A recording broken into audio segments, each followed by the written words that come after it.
con el cierre del ciclo, el viernes último que hicimos, tuvimos una noche también muy concurrida con la presentación del libro de Nora Nardo y acompañamos con algunas canciones con Carlos Flores Plantarrosa, con temas míos y temas de él, que van a integrar el próximo álbum musical mío, Historias sobre Historias. Y bueno, vamos a acompañar hoy la presentación de este libro de Adriana, que se hizo esperar, pero por suerte lo tenemos, gracias entre otras cosas a nuestro amigo Gino de Swing Press, que a último momento puso todas las pilas y posibilitó que tuviéramos la posibilidad de tener acá este libro con la presentación de ella. Así que bueno, yo voy a hacer dos temas musicales de mi próximo álbum y ahí sí ya damos pie a la presentación del libro de Adriana.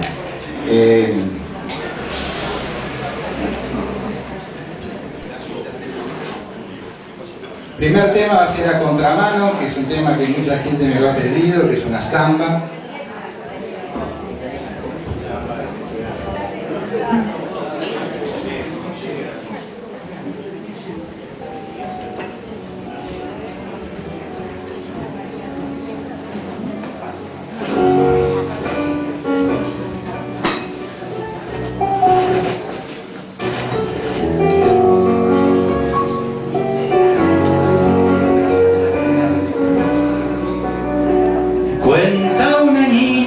Cierta vez a un hombre rico se vio caer, su triste historia se propagó por mis rincones de la ciudad. Su triste historia se propagó por mis rincones de la ciudad. Cuenta esta niña cómo sucedió que de la nada él sucumbió a los pesares que trae el azar, voz impiedosa que vio llegar. A los pesares que trae el azar, voz impiedosa que vio llegar. Ser la tortura de sentirse hoy un marginado por la realidad, ir por las calles a contramano fue algo habitual. Ir por las calles a contramano fue algo habitual.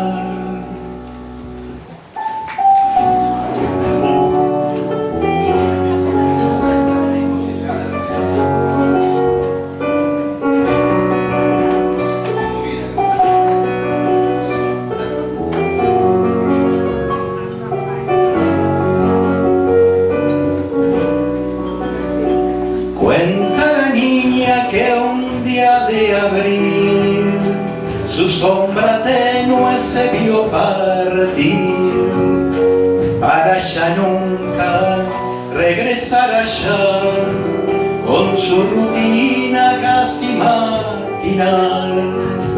Para ya nunca regresar allá con su rutina casi matinal.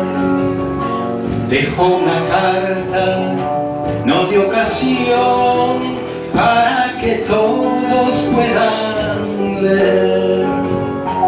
Yo soy de un mundo que ya murió, o tal vez el tiempo no despertó. Yo soy de un mundo que ya murió, o tal vez el tiempo no despertó.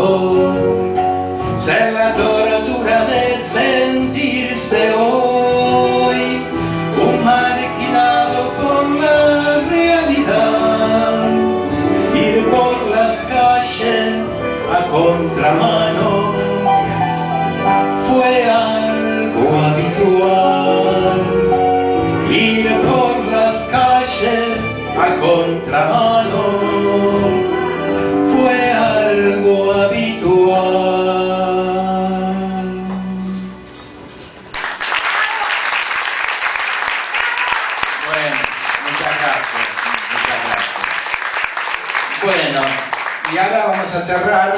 con un tema que está precisamente dedicado al Café Montserrat, que se llama Al Sur en Montserrat.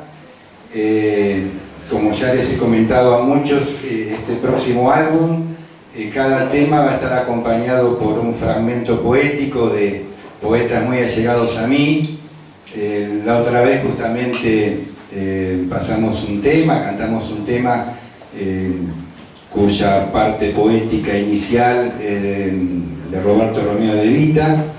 En este caso no tengo la pista como para poner la voz de Héctor, pero el tema Al Sur de Montserrat va a llevar la voz de querido Héctor Miguel Ángel.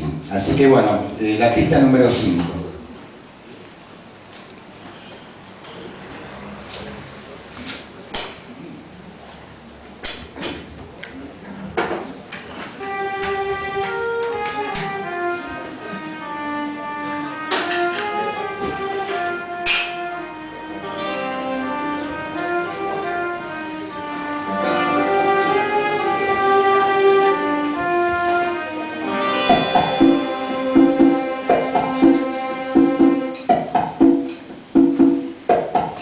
Aquí,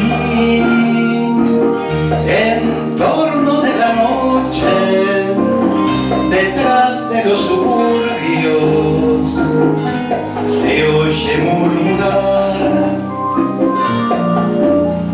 Aquí, perduran para siempre aquellas hondas voces que supieron brillar.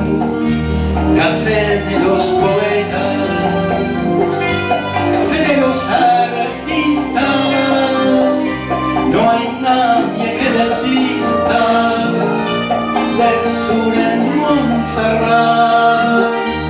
La bruma de la lluvia es un cándido gesto, poéticas razones grabadas sin piedad. Aquí se funda una morada que aleja los pesares del diario acontecer. Aquí hay magos que ilusionan, hay duendes impostores de 20 a 22, café de los poetas, café de los artistas, no hay nadie que desista del sur en Montserrat. La bruma de la lluvia es un cándido gesto, poéticas razones grabadas sin piedad. La bruma de la lluvia es un cándido gesto, poéticas razones grabadas sin piedad.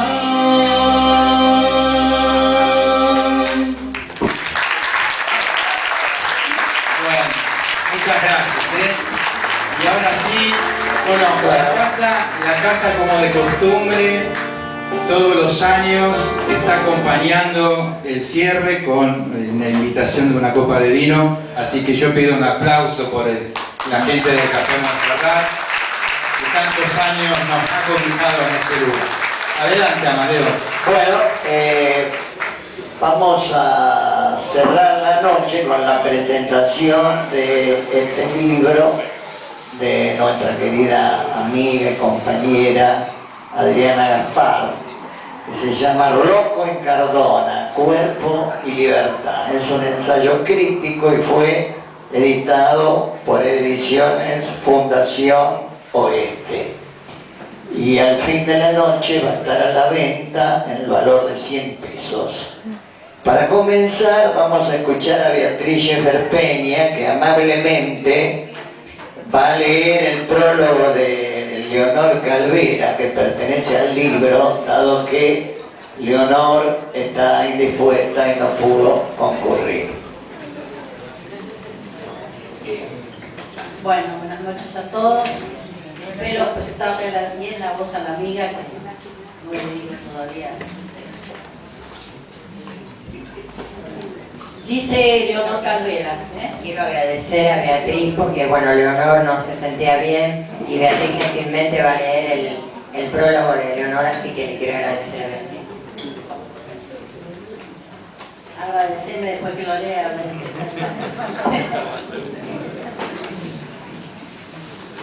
Palabras introductorias. Leonor Calvera. En el instante inicial de una obra se encuentra la imaginación, la mente, el poder creador del artista.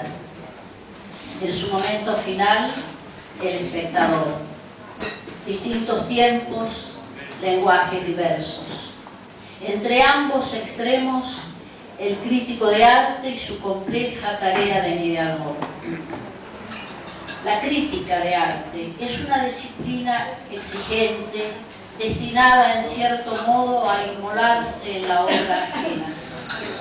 Desde su óptica intransferible, el crítico analiza, indaga, propone, en un ejercicio que debe efectuarse con altas dosis de moderación y respeto. Conforme sostiene Walter Pater, estas cualidades le permitirán distinguir, analizar y separar de sus accesorios la virtud por la cual un cuadro, un paisaje, producen esta especial sensación de belleza o placer. Y también podría agregarse de asombro y conmoción. El artista que no se traiciona es siempre disruptivo.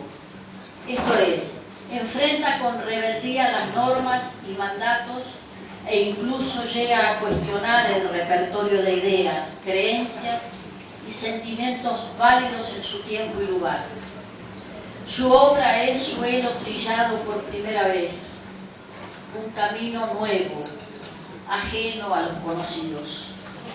El espectador, que se encuentra inmerso en su circunstancia, no puede sino sentir asombro ante esta nueva propuesta que lo obliga a repensar los supuestos que lo construyen. Un asombro que puede traducirse en desdén, indiferencia o repudio. Entre el creador y el público se tiende el puente de la crítica, cuya función es contextualizar la obra, recrear las condiciones personales y sociales en que surgió.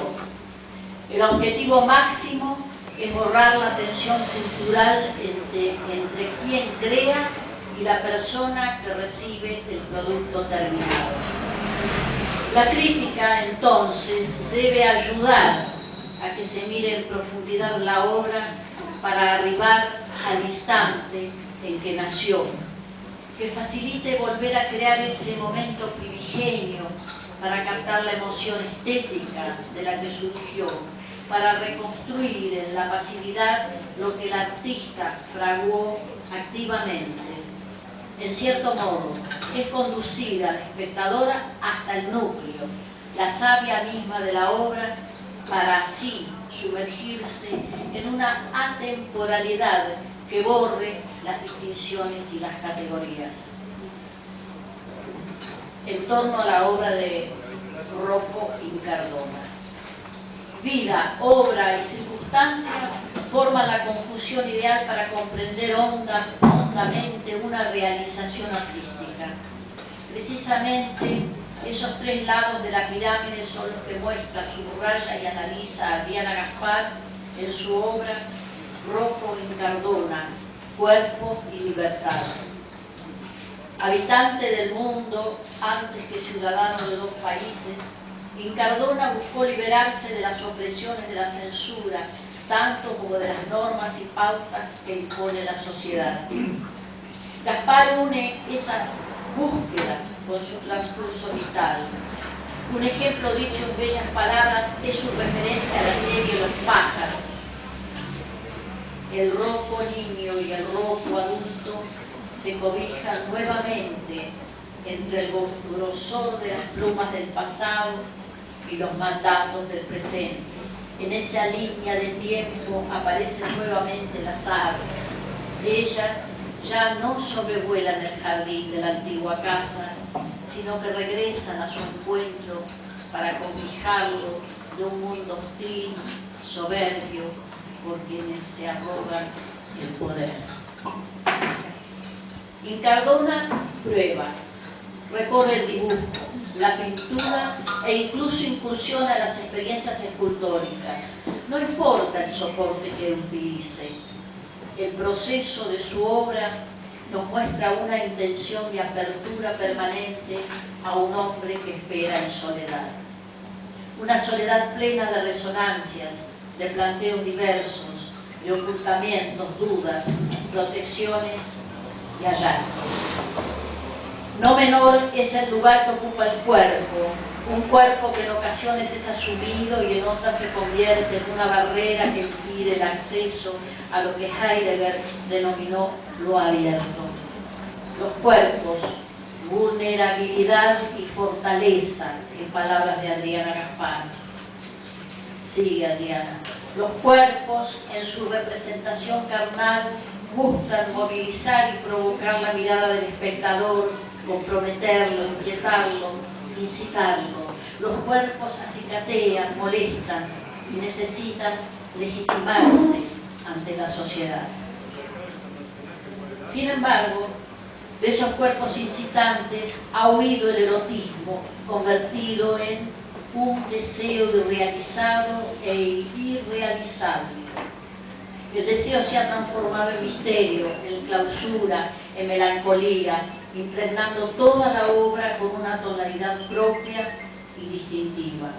Adriana Gaspar curve una trama sutil y apasionante entre la obra de Rocco Incardona, su biografía y sus circunstancias.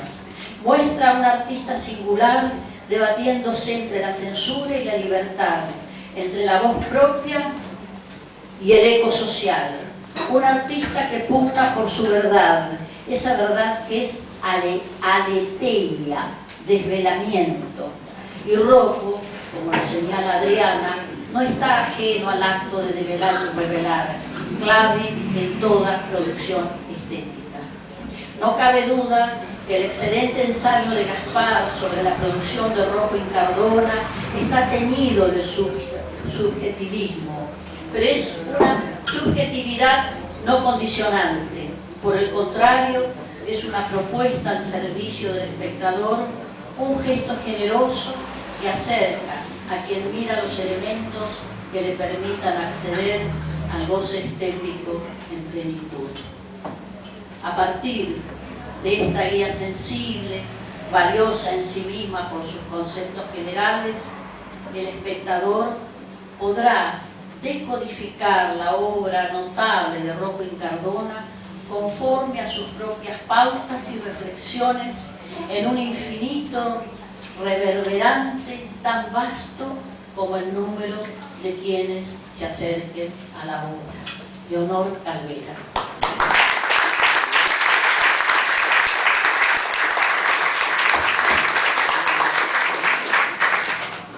Bueno, muchas gracias Beatriz por tu participación y vamos ahora se va a desarrollar ahora un diálogo entre Paco Díaz Alejo de la Fundación Oeste, que es la editora del libro, y la autora Adriana Gaspar.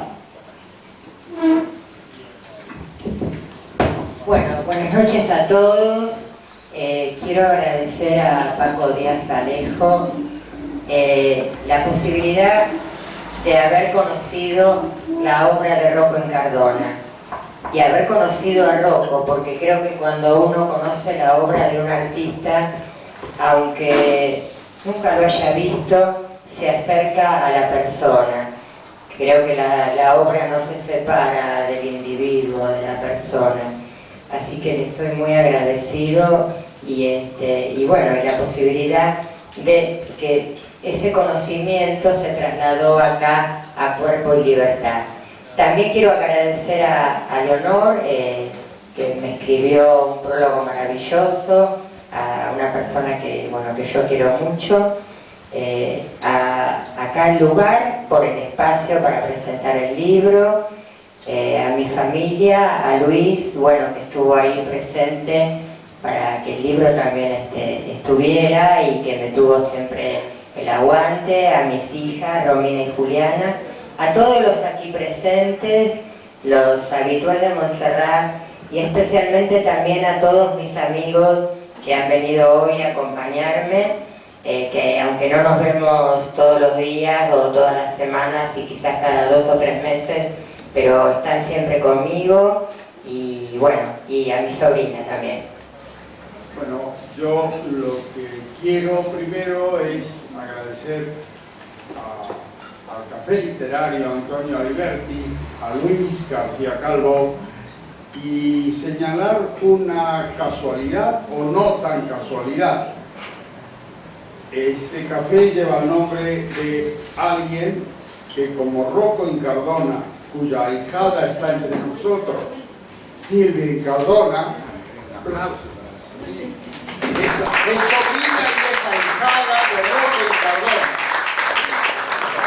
Y Rocco Incardona, igual que Antonio Aliberti, nacieron en Sicilia y es una tierra volcánica, es una tierra llena de muchas cosas y es una tierra que genera a personas como Incardona, que, como dice Adriana Gaspar, Incardona ha sabido evadir las dificultades impuestas y así darle un sentido a su obra, en la que se materializó y cobró fuerza su conceptualización. El cuerpo como centro, es decir, como libertad, palabra temida, no escuchada. Decía Jean-Paul Sartre, la libertad es lo que haces con lo que han hecho de ti. Y para volver a darle la palabra a Adriana, cuyo trabajo ya verán ustedes que es extraordinario, refiero a lo que decía Gastón Bachelard: y todos los espacios de nuestras soledades pasadas, los espacios donde hemos sufrido de la soledad o gozado de ella, donde la hemos deseado o la hemos comprometido, son en nosotros imborrables. Y ahora yo quisiera que Adriana continuara hablando un poco de este ensayo. Bueno, sí, a mí me pareció comenzar el libro con estas palabras de Bachelard porque creo que uno hace una introspección y busca su mundo, su infancia, para poder empezar a transitar la libertad. Yo soy una gran admiradora de la obra de Bachelard y creo que la obra de Bachelard siempre nos representa en cada momento de nuestras vidas. Después, ¿qué puedo contar? Que el libro surgió a partir de un libro que Paco Díaz Alejos había publicado sobre Rocco Incardona, que me lo muestra. Yo el año pasado estuve acá, el último día del cierre del ciclo, donde se presentaba un libro de poemas. El libro de poemas se basaba en la obra que a mi criterio es la que lo introduce a Rocco a la escena oficial, que es una obra dedicada a la naturaleza, a los pájaros. Y un poco digo que es la que lo introduce a la escena oficial porque todo artista plástico, cuando comienza su carrera, sus primeros pasos lo da en una galería, y esa es el sello de autenticidad que le da como artista. Bueno, yo vi el libro, vi los pájaros, pero después empecé a ver más, y la verdad que fue el cuerpo y la naturaleza lo que realmente me atrapó. Claro, yo tengo acá algunas ilustraciones.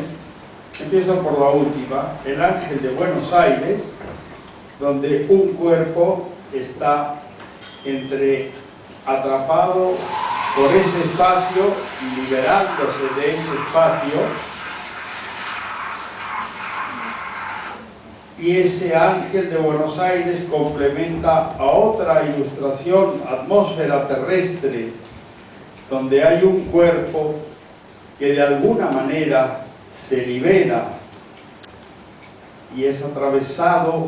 Bueno, Adriana va a saber hablar mejor de todo esto, pero son dos muestras de esta obra que me parecen valiosísimas para apoyar lo que está diciendo Adriana, ¿no? Sí, yo voy a leer los enunciados de los capítulos para que un poquito se den idea de qué trata un poco el libro, ¿no? Bueno, las palabras introductorias de Leonor Calvera: introducción, influencias, encuentros y desencuentros. Capítulo 1, de la abstracción a la figuración, del niño al adulto. Capítulo 2, identidad artística en tiempos de censura. Capítulo 3, el cuerpo, vulnerabilidad y o fortaleza. Capítulo 4, ausencias y presencias. Y el capítulo 5, incidencias del contexto estético del artista. Bueno, la idea fue trabajar un poco desde todo el contexto cultural, sociopolítico en el que vivió Rocco Incardona. Rocco Incardona nació en Sicilia, como bien dijo Paco. Nació en Sicilia en el año 1942, cuatro años después de que naciera Antonio Aliberti y de que naciera yo, que también nací en el 38, y él nació en plena guerra, en una de esas guerras a las que nos refería hace un rato Luis Benítez en su poema extraordinario, y fue un poco producto, bueno, como todos. Yo también nací en una guerra, me nacieron en París, mis padres, que eran españoles, que habían huido de la guerra civil española, después huyendo de la guerra europea, vinieron a Argentina. Yo llegué con 14 meses y aquí me formé y aquí crecí hasta que decidí, bueno, volver un poco a esa Europa donde había nacido, pero yo ya había sido formado, y aunque he vivido desde que tenía 33 años, he vivido formalmente en Europa, en España. Sin embargo, tengo que volver a Buenos Aires, donde tengo las raíces permanentemente. ¿Qué pasa con los que han nacido como Incardona en plena guerra europea? Que al final de la década del año 40, él, sus padres, sus tíos, como tantos otros, vinieron a Argentina. Aquí se formó y aquí fue creciendo. Primero creció entre un idioma que no conocía y estuvo mudo, aunque tenía 7 o 8 años, estuvo sin hablar mucho tiempo, y de repente un día se largó a hablar en castellano, más o menos como si hubiera nacido acá.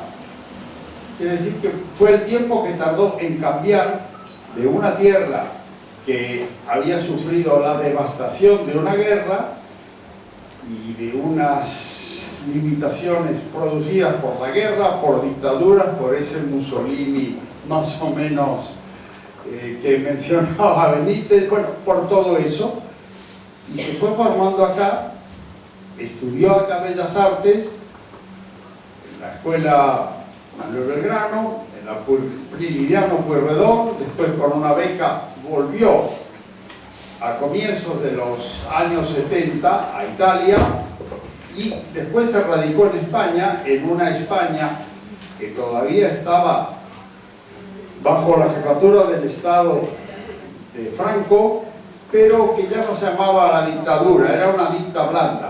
Y ahí tuvo que ir en una Europa en los años 70, que poco a poco ya venía desde mayo del 68 liberándose de una cantidad de cosas Pero él, en sus soledades, en su silencio, aparentemente sin conectar con nadie, iba conectando con artistas como Hans Vermeer, que lo menciona muy bien.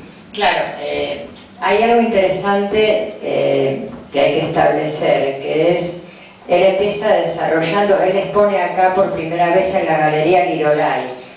Todos los que estamos vinculados al arte sabemos que fue una de las grandes galerías donde todos los artistas de esa época, década del 60, exponían. Principio de la década del 70, él se viaja a España, y España ya de a poco comenzaba a gozar de esta libertad de lo que yo hablo. Por eso en el libro yo digo que la obra de Rocco osciló entre la censura y la libertad. Y creo que el haber desarrollado esta obra en España, creo que España es el país que le da la posibilidad de generar este maravilloso desarrollo de la obra del cuerpo. Las producciones del cuerpo me parece que son bellísimas, porque además estaba muy a tono a la época. En España, bueno, a partir de 1975 comienza de a poco a aparecer lo que comúnmente acá conocemos como el destape. Se conoció como y allá también, pero bueno, acá estábamos viviendo otro momento del país. Por eso digo que justamente muy tapado, bueno, para que se ubiquen. Muy conflictivo, el año 75, 76.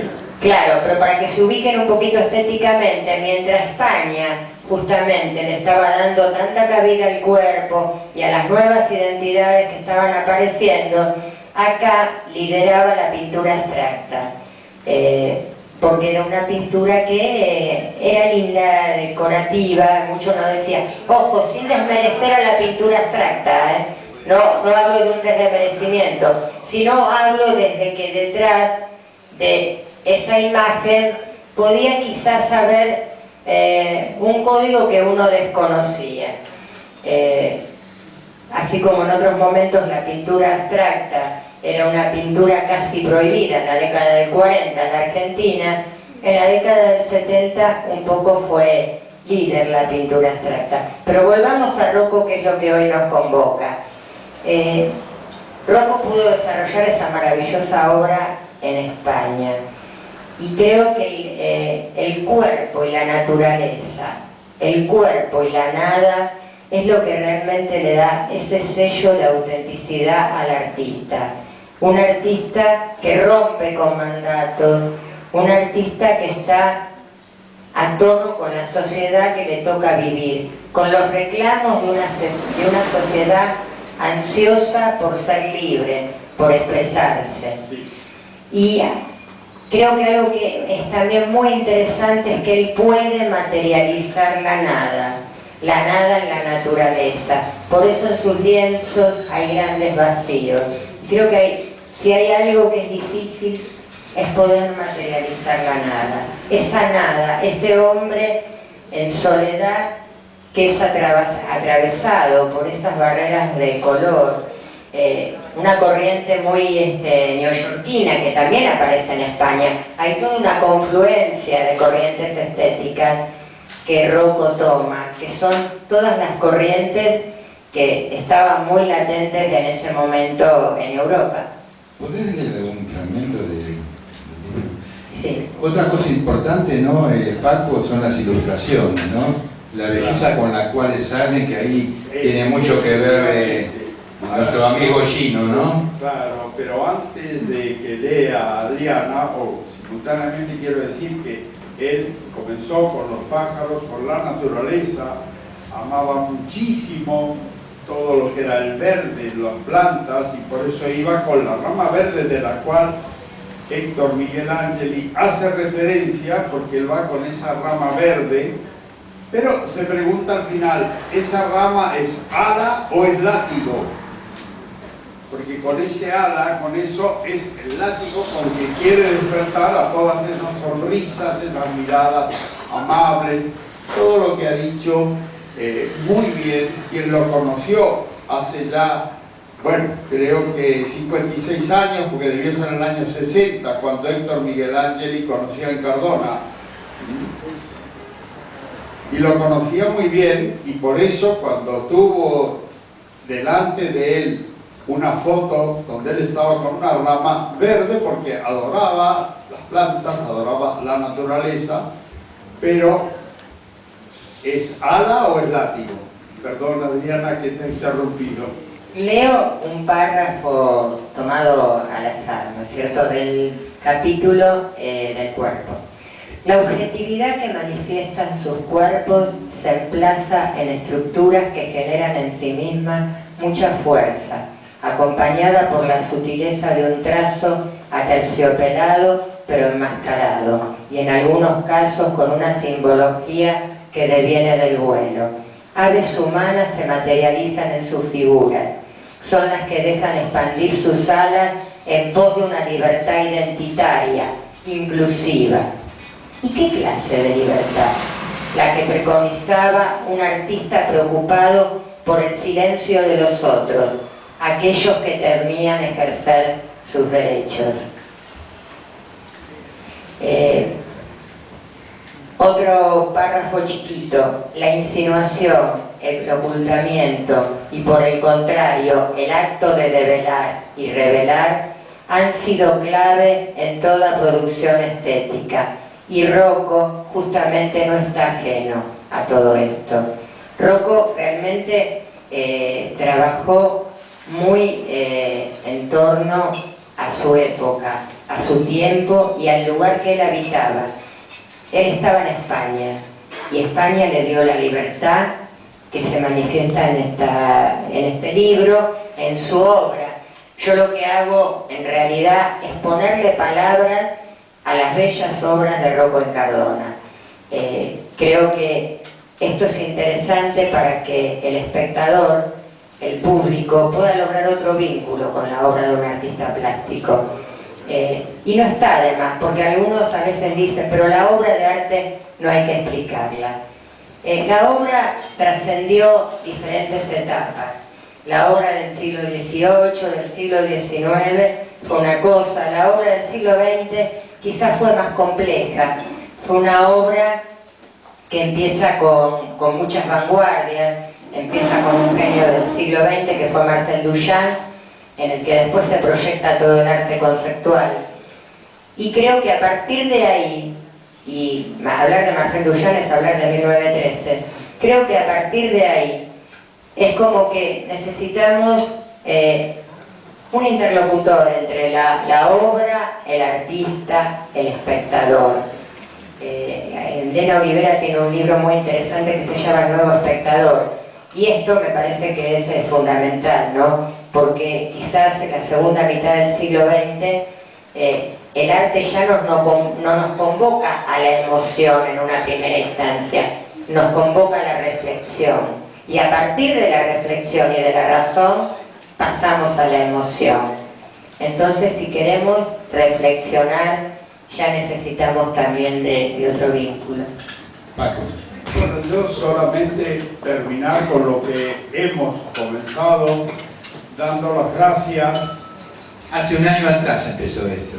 Creo que sí, que empezó Post-Montserrat. hace un año atrás en Post-Montserrat.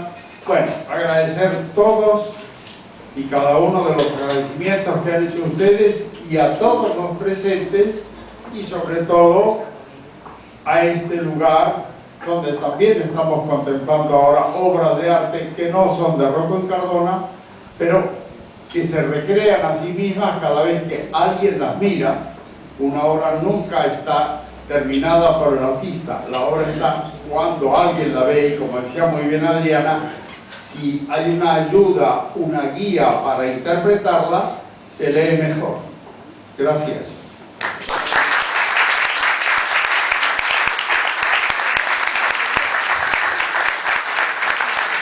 Bueno, como dije al principio, yo quiero agradecer a todos los que me acompañaron en este trayecto, a todos los aquí presentes, y bueno, darles las gracias y desearles un muy buen 2017. Una preguntita al margen, ¿no?, de todo esto.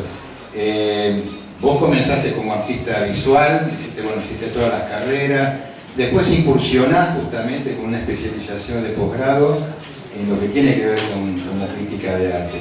¿Cómo se da ese tránsito entre primero ser artista visual a poder empezar a teorizar sobre otros artistas, ¿no? Creo que es muy interesante y necesario. Creo que para teorizar sobre la obra de otros artistas, creo que uno también tiene que ser artista. Yo soy profesora nacional de Bellas Artes, soy profesora universitaria de arte, licenciada en arte y hice el posgrado en crítica de arte. Y justamente esta pregunta que vos me haces me recuerda que yo hice una muestra en agosto y el catálogo de mi obra lo escribí justamente, separé el artista de la crítica, ¿no? Y lo escribí desde el lugar de la crítica. Y a mí me parece fundamental que toda persona que escriba sobre la obra de alguien tenga conocimientos, tenga la herramienta y que la haya vivido en carne propia, lo que es la lucha de la palabra, del pincel, del concepto, de la técnica, del video, de las performances. Creo que uno tiene que vivir intensamente para poder hablar y referirse a la obra del otro. Muy bien. Bueno, Adriana, te felicitamos. Realmente, mucha suerte. A vos, Pablo, también por la editorial. Y yo propongo un brindis, que acá la casa nos ha convocado, y desearles a todos un buen cierre de año y lo mejor para el año próximo.